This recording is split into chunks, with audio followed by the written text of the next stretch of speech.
Hi there, I'm Brian Whitmore, host of the Power Vertical podcast, and this is the Daily Vertical. By most objective standards, last week's news should have been an unmitigated disaster for Vladimir Putin's regime.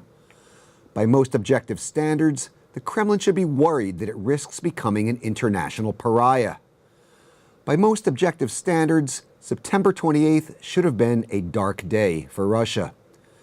Dutch investigators on that day further solidified the already solid evidence that Russia bears ultimate responsibility for the downing of flight MH17 in July 2014, a tragedy that killed 298 people, including 80 children.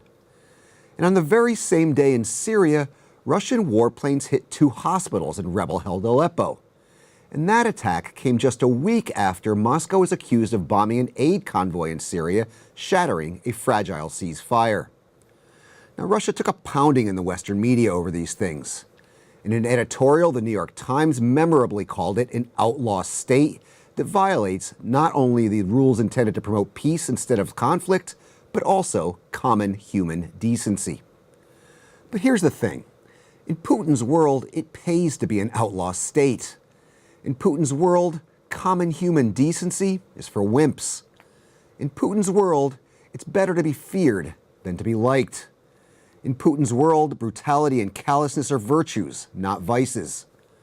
The Kremlin leader is on a mission to restore what he believes is Russia's lost greatness.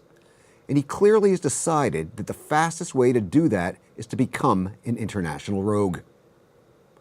Keep telling me what you think in the comments section, on the Power Vertical's Twitter feed, and on our Facebook page. I'm Brian Whitmore, and that was the Daily Vertical.